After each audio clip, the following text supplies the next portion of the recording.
Hey everybody, this is Dr. Anderson. Today we wanted to talk a little bit about plantar fasciitis or heel pain, which is the most common thing that we treat here at our clinic. A lot of people don't really know what plantar fasciitis is until they talk to somebody who has it, but if you ask around, pretty much everybody's going to at least know somebody or interact with somebody on a weekly basis who's had plantar fasciitis or has it right now.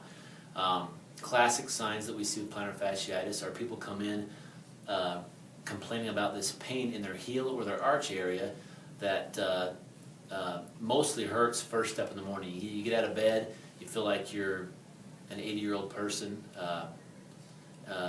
Your arch is going to feel stiff and painful for the first 5 to 10 minutes until it loosens up. As the damage gets worse or progresses, people start to complain about pain throughout the day to the point where they're limping on it, maybe rolling their foot to the outside and walking awkwardly, and this ends up causing ankle problems, knee and hip and back problems as well, because you start to alter your gait and walk differently. So classic plantar fasciitis, usually somebody comes in, first step pain in the morning, very classic symptom, and we're used to seeing people that have had it for 6 months or longer. Very rarely does somebody come in that they've only had it for a couple weeks unless it's really painful, because usually people ignore this or they're able to push through and ignore it. Sometimes it gets better on its own, but typically it will worsen until it gets very painful. So with plantar fasciitis, we find probably, I'd say, about 75% of people that come in right away with the first couple treatments, we can get 75% better with just some conservative care, some initial treatments that will, and some activity modifications as well as shoe modifications. The first couple things that we focus on, if it's somebody who stands on their feet a lot particularly, we'll look at their shoes they wear at work. A really good shoe is crucial as far as the arch support. A lot of people think that when the heel hurts, it's because there's a spur or something that aggravates in that area. What's really causing the pain is as the arch, when you stand on your foot, the arch flattens and it pulls the ligament or the plantar fascia away from the heel bone, creates an inflammation or an inflammatory reaction at the heel bone, and this is what causes a spur to develop over time. It causes little micro tears in the tendon where it attaches back at the heel bone. Basically, a calcaneal or a heel spur is just calcifications within the ligament that form on the bottom of the heel. So some of the treatments that we were just talking about, shoe gear. When somebody comes in, obviously we look at the shoe wear. Shoes are important. A lot of people that stand on their feet a lot or have a collapsing or a flattening arch need a good arch support. This is an example of an orthotic that we made here by scanning somebody's foot. We have a digital x-ray scan that's able to capture where the foot puts pressure on the ground and how it interacts with the ground when somebody stands. We can then use this information and send it with a prescription to the lab and make you a custom orthotic off that scan. This is somebody's orthotic that was made for them. You're going to see it's got their name on the front. It's got a post on the bottom of the heel, which is what stabilizes the foot, and it's got a nice arch support. This is a nice polypropylene material that doesn't flatten out over time. So you can see, here's a bone model showing a foot. The arch support basically is meant to stabilize this part of the arch right here. The plantar fascia is the ligament that runs through and attaches to the heel bone. This is where the damage usually occurs, in this area of the tendon, because without the support the foot starts to flatten and it pulls and strains that ligament away from the heel bone. So that's what basically plantar fasciitis is. Sometimes you'll feel it up through the arch or anywhere along the arch in the foot. Most commonly we see it right back at the heel bone, and it feels almost like some people will come in complaining that they felt like they stepped on a rock or they bruised their heel. And that's kind of what plantar fasciitis feels like. I had it about 5 or 6 years ago, and it felt like a hard or a really tender bruise on my heel that hurt whenever I got up after sitting for a period of time or first step in the morning.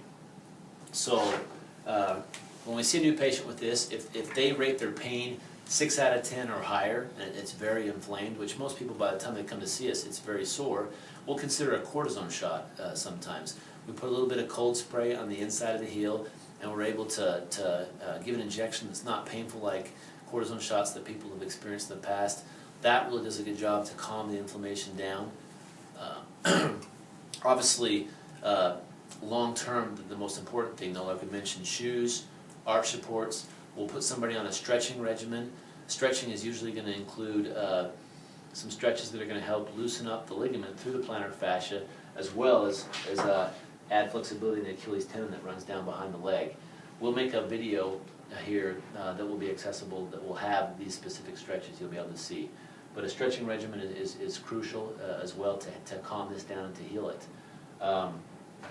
Other things that we have success with, you probably heard of people wearing a night splint. We use a night splint that we feel like is the best one on the market. This one is made by Darko. It's a very soft cushion type splint that you're able to wear. It fits over your ankle. Your foot comes out through here. It's got a splint that goes over your toe. And the whole idea is to keep your foot at 90 degrees to your leg while you sleep. A big part of a big cause of the pain you feel in the morning is getting out of bed after having pointed your toe and relaxing it while you sleep. That tendon will stretch and re-tear and strain with those first steps in the morning. So having a nice splint that holds your foot on a stretch while you sleep goes a long ways towards increasing the flexibility in that plantar fascia, as well as preventing re-tearing and re-straining the ligament. So night splint is another thing that's covered by most insurance companies that we're able to fit people with. People that come in that have it from running or doing certain activities that have aggravated their foot, we'll modify their activities, tell them to back off and rest. Stationary bicycle and swimming is usually really good for plantar fasciitis. Avoiding running, particularly on heels. Treadmill running, we'll have them back off on this for several weeks to allow things to start to calm down and heal. So initially, these are the main things that we recommend to people. A lot of women like to walk around home barefoot on their wood and tile floors. We will typically send them to a shoe store or recommend an arch supported flip-flop or a sandal or some of those rubber Crocs that you see people wear to wear as a house shoe. And this is going to help stop them from pronating or getting arch strain around their house. And it's also going to give them some cushion and shock absorption on those hard wood and tile floors that most people have in their house. So these are the main things that we'll usually talk about. We take an x-ray to evaluate to see the size of the heel spur, make sure there's not a stretch fracture. Very commonly we'll take an ultrasound, which allows us to visualize that plantar fascia that runs underneath the arch and see if there's some thickening or some scar tissue in there as well. Like I mentioned before, these are things that we usually will perform on the first 2 visits, and I'd say about 75% of people with plantar fasciitis get better with these things. If not, you've probably seen the video that we have on the new treatment we have for chronic fasciitis, where we're able to go in with needling and break up scar tissue. Thanks.